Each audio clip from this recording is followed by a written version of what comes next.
Nearly 20 years ago, when our French unit acquired its aircraft, our American member, Roy Grinnell, the famous painter of American Fighter Aces Association, made a painting of Piper in a two-tone blue-gray scheme.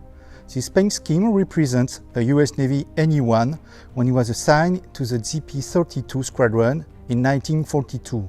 It was a blimp squadron based in Moffett Field in the San Francisco Bay Area. I was recently in touch with the president of the Moffett Field Historical Society Museum.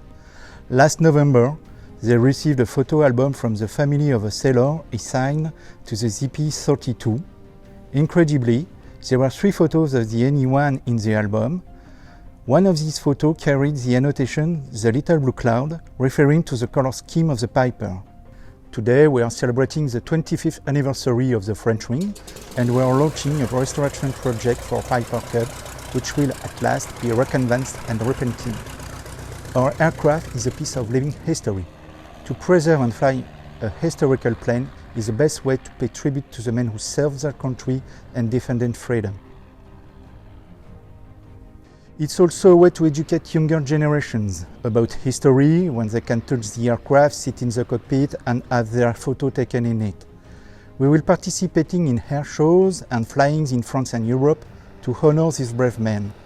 The restoration process will last about 6 months and will cost a lot. Please help us preserve history and make our plane become the Little Blue Cloud again. Thank you.